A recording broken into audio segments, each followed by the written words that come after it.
Remember, remember the 5th of November, the gunpowder, treason, and plot. I know of no reason why the gunpowder treason should ever be forgot.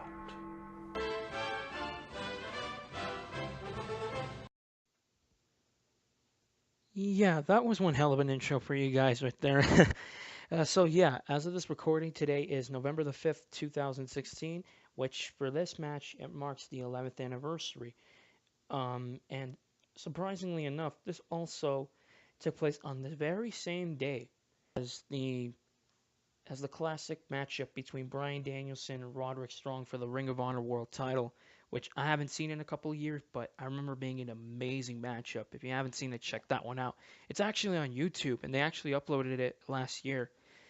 But the match we're talking about today is a special tag team matchup that actually won the poll in the tag match poll that I put up about 2 weeks ago, and that was Kenta Kobashi and Go Shiozaki versus Katsuhiko Nakajima and Kensuke Sasaki from Pro Wrestling Noah's Third Voyage, which took place on November the 5th, 2005. Now, to take note of this match, this is not a championship matchup because, as you saw in the intro, Nakajima and Sasaki came out with the All Japan Pro Wrestling All Asia Tag Team Championship, which that the titles were not on the line. This was a non-title matchup, and one cool thing of note was that I believe this was also around the time that Nakajima and Sasaki were running the um, company that they were co-owners of, and that was the Kensuke Office promotion, which then um, was renamed to Diamond Ring. And the promotion went out of business a few years ago. That sucks, but I was never able to find a full show or match from that promotion.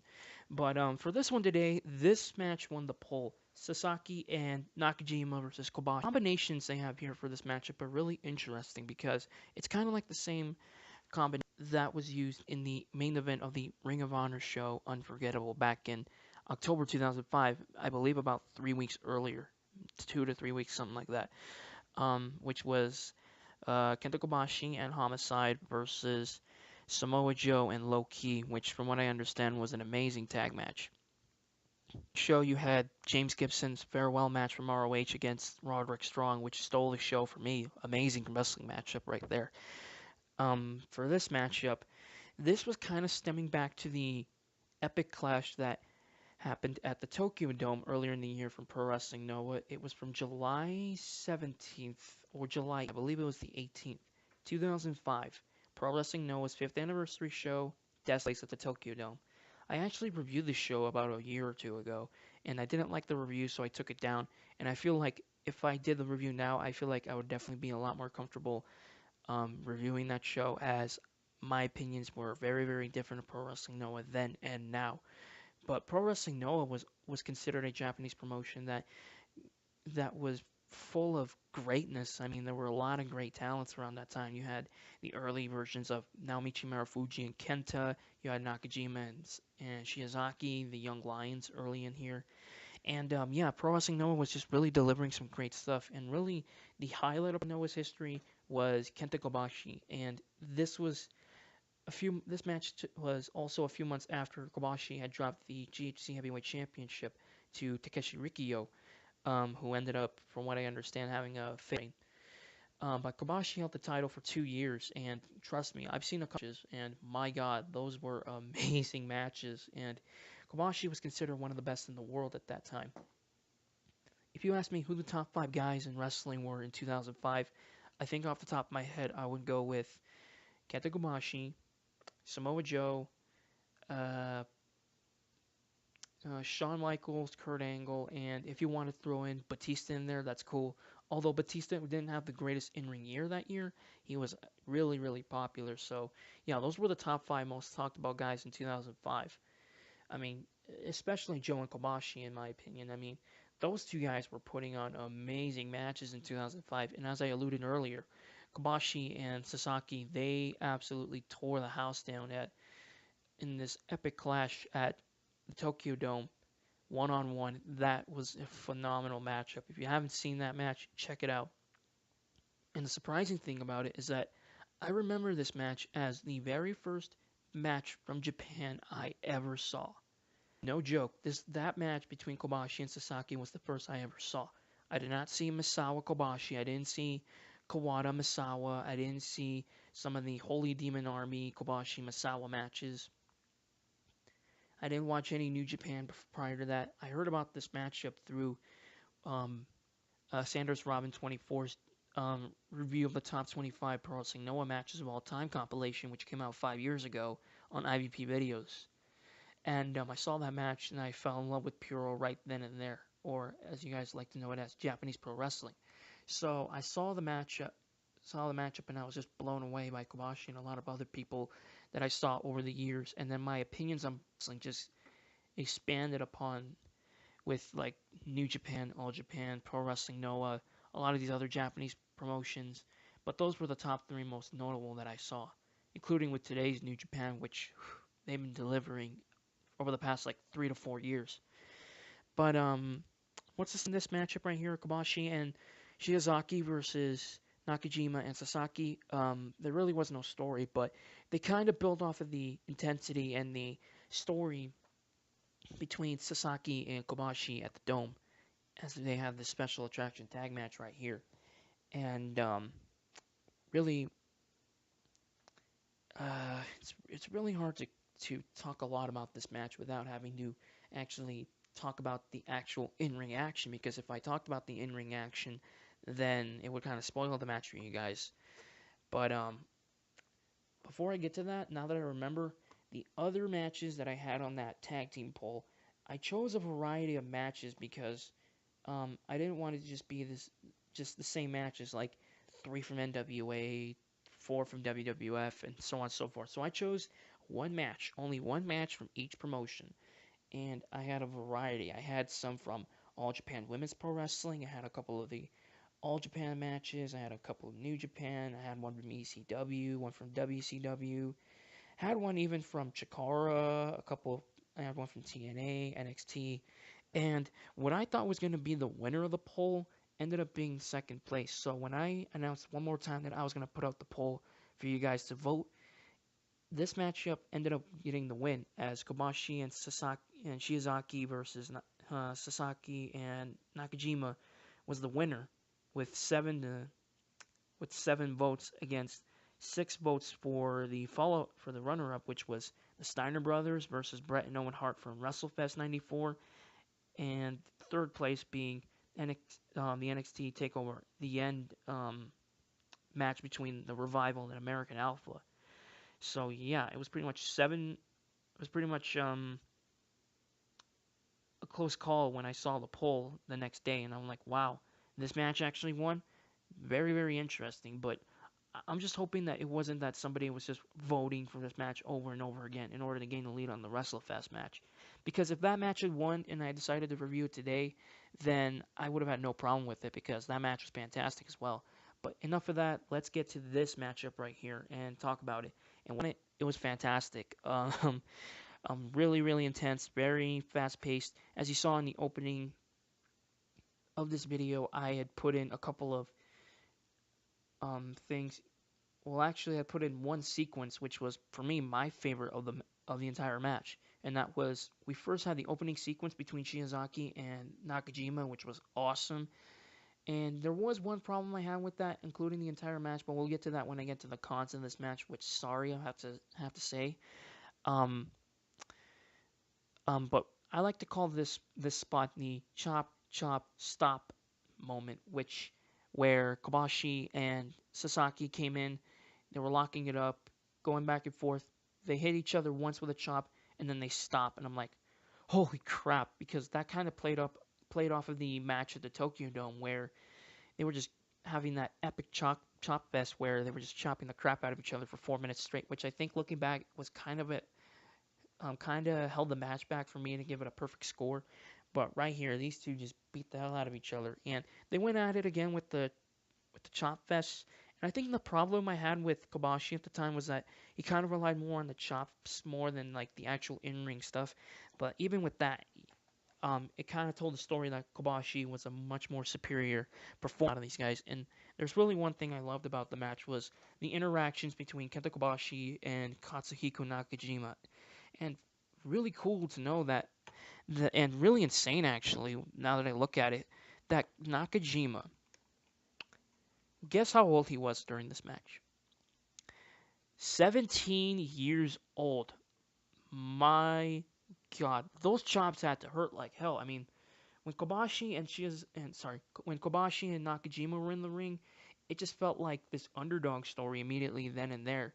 As you have the man of the hour, the man of the power, if you want to call him that, Kobashi taking on the young stud in Nakajima, as him and Shiozaki were really two guys that were looking to be pushed as two of the top performers in the future of Pro Wrestling Noah once Kobashi and Sasaki stepped aside.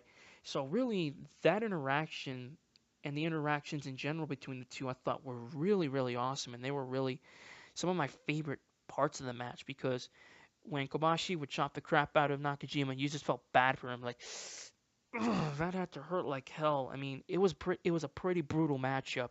Everybody beat the hell out of each other, whether it was with chops, with lariatos, um, with suplexes, forearms. It didn't matter. They were beating the hell out of each other, every one of them. Nakajima had his kicks. Shiozaki had his drop kicks, his lariats. You also had Kobashi and what was it? Kobashi and Sasaki's chops and their forearms and their lariatos. It was a really brutal matchup, just intense, physical, and that Budokan crowd or Budokan crowd, I believe it's called. That crowd was awesome. That crowd is one of the best crowds I've seen for any promotion. I mean, whenever they went to the Budokan, they've had so many classic matches. That was the same building when Kobashi won and dropped the GHC Heavyweight Championship during that epic 2 year plus from 2003 to 2005. You also had some other epic classics such as Akira Taue versus Yuji Nagata from 2003, which was excellent. That was also the same building when Kobashi and Tamon Han championships back in 2003 over, I can't remember what, Hashi and Jun Akiyama. So that crowd, whenever they go to that crowd and whenever you give them a proper story and a great um, variety of talent or great talent like Kobashi or Akiyama and so on and so forth, they would lose their shit. I mean, that the best buildings to work in, but sadly Noah, because of their financial situation years, including the recent news that they're actually selling to New Japan, I believe, which for me explains why guys like Minoru Suzuki, Shelton Benjamin, and so on and so forth, like basically the whole Suzuki Gun faction had to go to Pro Wrestling Noah, and why Marufuji took over the books, and how Marufuji worked Noah and New Japan back and forth over the past several months, including when he came into working in the G1 along with Nakajima, which Nakajima's 28, so yeah. Um, so really, it was interesting to hear a crowd like that, and they were losing it towards the latter parts of the matchup. And really, I think one of my favorite spots in the matchup, also, like I said, I think my favorite portions of the match, like I said, was the stuff between Kenta Kobashi and Katsuhiko Nakajima, as it had a bit of an underdog story behind it then and there. Like, they didn't even have to touch. You knew right away that something was going to go down, whether it was Nakajima having to conquer Kobashi, the Almighty, or he was just going to get hammered and just get his ass whooped. And there was a moment where Nakajima tried to take down Kobashi, but grabbed him by the ears and put him in the corner. And it was like, you're not gonna do anything to me, young one. Never piss off Kobashi. That's one thing. And he just chopped the hell out of him. He gave him a couple of stiff, brutal chops. And yeah, those were my favorite parts of the matchup. And there was a really awesome portion where Nakajima gave Kobashi like machine gun kicks in the corner, kind of like how Kobashi did his machine gun chops in the corner, including, if you remember the Joe Kobashi match, he did those machine gun rapid fire chops. Those are really, really brutal to watch. But Nakajima did the same thing, and he tried to do some kind of kick off the top rope, but Kobashi just chopped his leg and he fell down and gra- you could see Nakajima selling it, and it was like, oh god, that had to have been brutal. And then he put him in a Boston Crab, I believe. So that was a really, really awesome spot. And it built up to an epic conclusion between Shiozaki and Kensuke Sasaki, I believe it was, with Sasaki getting the win. So that just concluded what was an awesome, heated, intense, brutal matchup. Everyone just left with scars. I mean, look at Kensuke's chest. It just was like brutalized. Was it as brutal as or Roderick Strong, Bryan Danielson, which took place on the same night? No, but it was very close as the combinations were really intro. Now I have to give you my two big complaints about this matchup. I have one big complaint and then one kind of like nitpick with the match. My nitpick with this match was the interactions between Kobashi and Sasaki, and that was that when they interacted, it was only a chop fest, and I felt like they could have done a little more because when they kept chopping at each other, I was like, okay, can you end it a little bit? Opening sequence between the two, I thought was the best part between the two, between their interactions, but the rest of it, it was like, eh. But everything else that happened during the match was definitely made up for. And my major complaint with this match was one phrase that former YouTuber AMCN1 has stated before, and it was on a Jushin Thunder Liger match he saw a few years ago. I believe it was Liger versus El Samurai from New Japan 1992, and he said that match featured a lot of big moments, but some inconsistencies.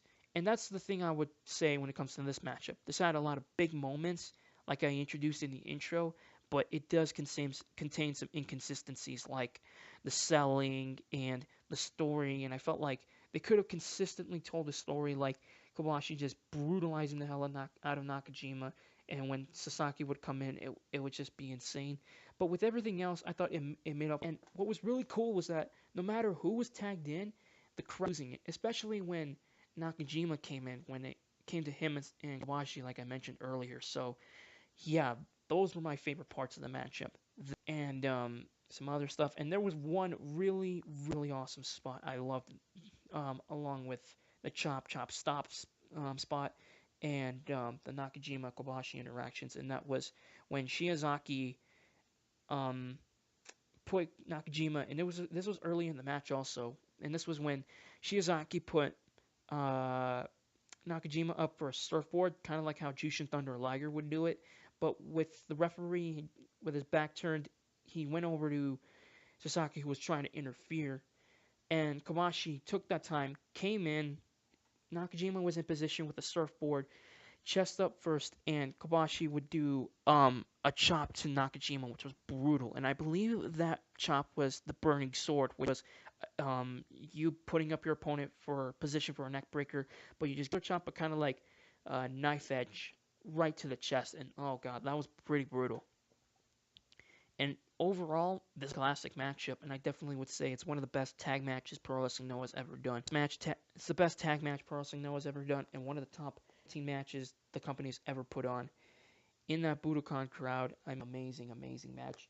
And for me, as a score and a grade, I'm gonna give this match 4.75 stars out of 5 stars.